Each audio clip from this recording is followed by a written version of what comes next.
بد کرداری کے ساتھ عید کی برداشت نہیں. یہ گناہ مکروہ ہے. اس کے متعلق ہم دیکھ رہے ہیں. یسایہ نبی کی پہلی کتاب ہے، یسایہ نبی کی کتاب میں اس کا پہلا باب اس کی 13 آیت میں رقم ہے، کیونکہ مجھ میں بدکاری کے ساتھ عید کی برداشت نہیں. اب کیا ہم گناہ کو ایک فعل ہی کہہ کر آنکھ بند کر لیں؟ بلکہ جیسا کہ اوپر میں نے آپ سب کو پیچھے سارا کچھ واضح بتا دیا ہے کہ ایک زندہ چیز جانیں، اور چاہیے کہ ہم اس کو ہولنا کیوں پہچان کر اس کا مقابلہ کریں، غالب آئیں، جیسا کہ خداوند نے قائن کو کہا. پیدائش 4 اس کی آیت مقدسہ 7 میں رقم ہے، تو اس پر حکومت کر. خدا نے یہ قائن کو کہا تھا. گناہ کی ابتدا کیسے ہوئی اور کہاں ہوئی؟ گناہ کی ابتدا کیسے ہوئی اور کہاں ہوئی؟ ہوا یوں کہ خدا نے جب آسمانوں کو اور ان کی معموری کو خلق کیا تو اسی وقت فرشتوں کو بھی خلق کیا. فرشتوں کی کل مطلب کہ کہہ لیں کہ جو مختلف اقسام اور درجات ہیں، جن میں سے چمکنے والا ایک لوسیفر بھی ایک اہم فرشتہ تھا. اب گناہ کی ابتدا کیسے اور کہاں ہوئی اس کے متعلق ہم پڑھیں گے. دیکھتے ہیں کہ پہلے تھوڑا سا وضاحت کر دیں کہ لوسیفر کیا ہے. لوسیفر کا جو میننگ ہے چمکنے والا ہے، ٹھیک ہے، اور یہ جو ایک فرانسیسی لفظ ہے، اور یہ لفظ شیطان کے لیے استعمال کیا گیا ہے، جس طرح ہم پڑھتے ہیں مقدس یسایہ کی کتاب میں 14 باب اس کی 12 آیت میں یوں رقم ہے کہ یعنی صبح کا معروف روشن ستارہ لکھا ہے. اس کے متعلق لوسیفر فرشتگان میں سے ایک سایہ افغان اعلیٰ مقام رکھنے والا فرشتہ تھا، جو خدا کے بالکل قریب رہنے والا تھا. ہم اس کو یوں کہہ سکتے ہیں کہ مقرب فرشتہ. حزقیل کی کتاب میں 27 حزقیل کا باب اس کی 11 سے 19 آیت میں ایک اس کے متعلق بڑا تفصیل لکھا ہوا ہے. اس کو لازمی پڑھیں. شاہ سور کے حوالے سے بتایا گیا ہے. لوسیفر بھی خاتم الکمال اور دانش سے معمور تھا، اپنی راہ و رسم میں کامل تھا. دیکھیں خدا نے اس کو کیسا کیسا بنا دیا تھا. ایک تو وہ دانشور، دانش سے بالکل معمور تھا، مطلب اتنی اس کے پاس حکمت تھی، خدا کی حکمت تھی، اور کامل تھا. خدا نے اسے دنائی اور علم میں کامل بنایا تھا. اسے نیک و بد کا علم بھی بخشا تھا. ہاں ایک بات اور بھی یاد رکھنے والی ہے کہ بدی کا علم لوسیفر کے پاس نہ ہوتا تو وہ دانشور نہ ہوتا. کیونکہ جب ہم بدی کے متعلق پڑھ رہے ہیں، گناہ کے متعلق پڑھ رہے ہیں، تو اگر ہمیں اس کا علم نہ ہوگا تو ہم اس سے بچ نہیں سکتے. بیسیکلی کہہ لیں کہ خدا نے اگر لوسیفر کو نیک و بد کا علم دیا تھا تو وہ گناہ سے بچنے کے لیے دیا تھا. وہ خود ہی اس گناہ میں پھنس گیا.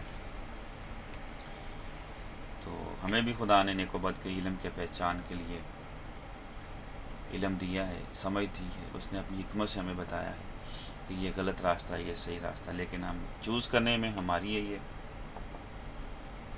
کیفیت ہوتی ہے، خیال ہوتے ہیں کہ ہم کون سا راستہ چوز کریں، بجائے اس کے کہ ہم اچھے راستے کی طرف چلیں. جھوٹ نہ بولیں، چوری نہ کریں، زنا نہ کریں، برائیاں نہ کریں، خون ریزیاں نہ کریں، برائیاں نہ کریں. بجائے اس کے کہ ہم ان چیزوں کو چھوڑیں، ہم اسی میں گمراہ ہو جاتے ہیں، کیونکہ یہ ابلیس شریر کے کام ہیں. نیکی اور بدی کے علم سے واقف ہونے سے کوئی گناہگار نہیں گنا جاتا۔ خدا بھی جانتا ہے کہ نیکی کیا ہے اور بدی کیا ہے، مگر گنہگار نہیں۔ بدی کا علم ہونا گناہ نہیں، بلکہ بدی کو اپنانا گناہ ہے، کیونکہ خدا بھی بدکاروں سے نفرت نہیں کرتا، نہ گناہگاروں سے نفرت کرتا ہے۔ وہ ان کے گناہوں سے نفرت کرتا ہے جو ان کے اندر ہوتے ہیں، جو دبکا بیٹھا ہوتا ہے شیطان اس کے اندر، اس سے نفرت کرتا ہے۔ ٹھیک ہے،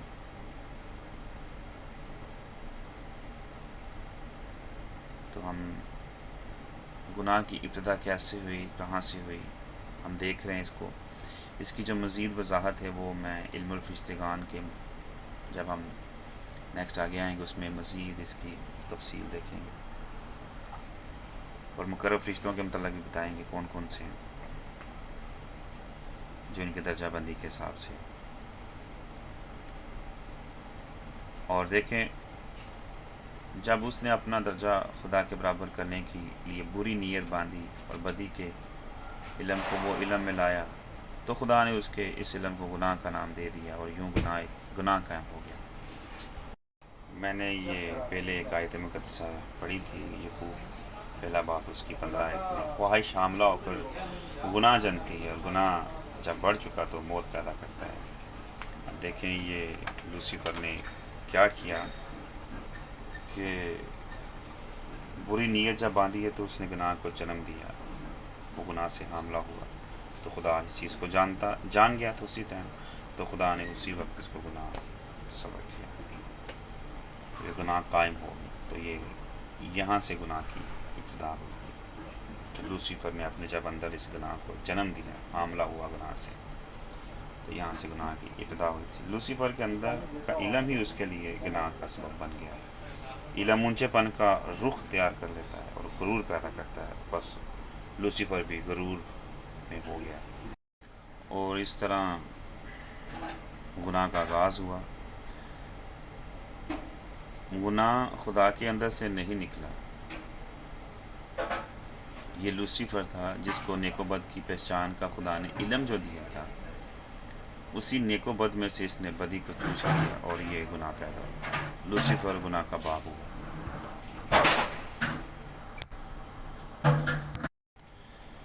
گناہ کی ابتدا اب ہم سب کو پتہ چل گیا کہ یہ آسمان سے، اس کے متعلق ہم پڑھیں گے۔ پالوس رسول کا کرنتھیوں کے نام اس کا پہلا خط، اس کے 8 باب اس کی پہلی آیت مقدسہ میں یوں رقم ہے کہ علم غرور پیدا کرتا ہے، تو جب انسان میں غرور پیدا ہوتا ہے تو وہ اونچے خیالوں کو سوچنا شروع کر دیتا ہے۔ غرور سب سے بڑا اور سب سے پہلا گناہ ہے، جو حد سے زیادہ اونچا بنتا ہے اور وہ ابلیس کی مانند ہو جاتا ہے۔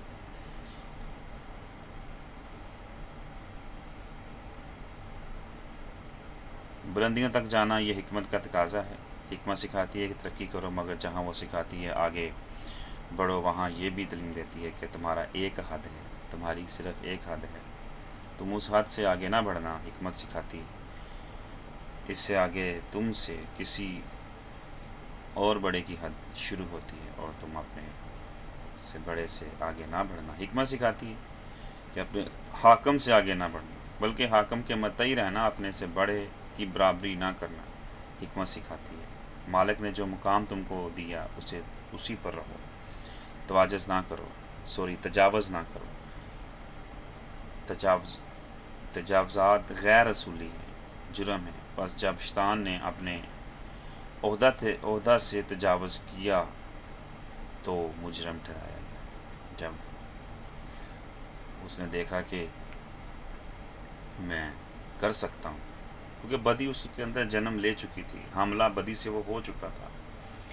جب وہ بدی سے حاملہ ہو چکا تھا تو اس کا پورا پلان بن گیا تھا کہ میں کیا کیا کر سکتا ہوں، کیونکہ اس کے اندر دانش بھی تھی، حکمت سے ممور تھا، کامل تھا، اور وہ مسا جو انوائنٹنگ، جو وہ ابھی بھی سمجھتا ہے کہ انوائنٹنگ ایک ایسی چیز ہے کہ جس سے سب کچھ ہو سکتا ہے، وہ ان چیزوں کو جانتا ہے، اس لیے اس وقت اس نے یہ سوچا، مغرور پیدا ہوا اور وہ بہت اونچا سوچنے لگا۔ لوسیفر نے اپنے تخت کو خدا تعالیٰ کے برابر لے جانے کی نیت ٹھانی۔ دیکھیں جس نے اس کو بنایا، جس نے اس کے اندر حکمت ڈالی، جس نے اس کے اندر اس کو کامل کیا، نیک و بد کی پہچان دی. حکمت سکھاتی ہے کہ اپنے حاکم سے آگے نہ بڑھو. وہ حاکم سے آگے بڑھنا چاہا. حکمت نے اسے ایسا کرنے سے ضرور روکا، مگر آزاد مرضی کے سبب سے اس نے حکمت کی نہ سنی، نہ فرمانی. ہمیں خدا آواز دیتا ہے جب ہم کوئی برا کام کرتے ہیں. جو خدا کے لوگ ہوتے ہیں،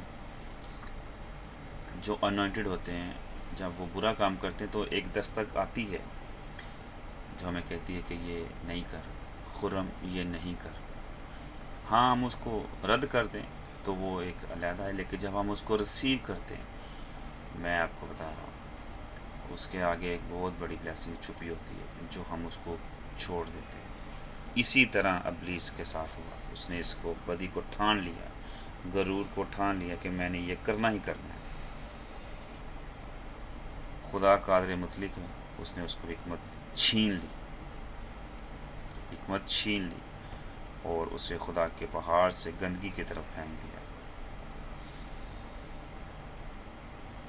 خدا نے لوسیفر کے اس کام کو گناہ قرار دیا اور اسے شیطان کا نام دے دیا. خدا نے اس سے مسا نہیں چھینا، خدا نے اس سے حکمت چھین لی، کیونکہ وہ انوائنٹڈ پرسن تھا جو خدا کے قریب رہتا تھا، اور ایسا فرشتہ تھا جو اتنا انوائنٹڈ تھا کہ وہ خوبصورت بھی تھا اور دانشور، کامل، بلیسنگ سے بھرا ہوا. لیکن خدا نے اس کے اندر سے، خدا قادر مطلق نے اس سے حکمت چھین لی. انوائنٹڈ وہ ہے، یہ برکت خدا نے اس سے نہیں چھینی. حزقیل دیکھیں ہم 28:17 میں، ساتھ ہی اس کے ماتحت فرشتوں کو بھی گرا دیا جو نفیلیم گراتے ہیں، یعنی جبار. مینس یہ کہہ سکتے ہیں کہ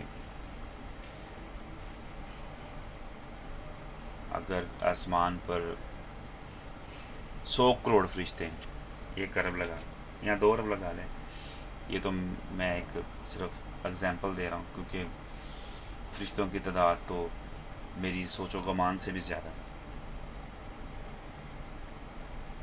لیکن ایک ہم مثال کہہ سکتے ہیں، اگر 100 کروڑ ہے یا 1 ارب ہے، خرب ہے، تو اس کا جو اس کا متعدد فرشتوں کو بھی گرا دیا گیا. جو 1/3 تھا اس کا، وہ اس کے ساتھ گرا دیا گیا.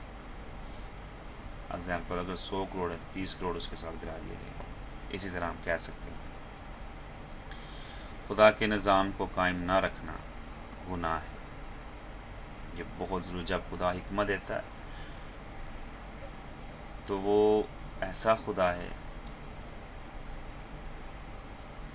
کہ کلام مقدس میں لکھا ہے کہ خداوند کا خوف حکمت کا شروع ہے اور اس کو دوست کی پہچان اور فہم ہے. تو اس کو قائم رکھنا بہت ضروری ہے. اگر ہم قائم نہ رکھیں گے تو یہ گناہ ہے. ابلیس نے خدا کے نظام کو قائم نہ رکھا. اس نے بغاوت کی اور لاتعداد مقدس فرشتوں کو جو اس کی ماتحتی رکھے گئے تھے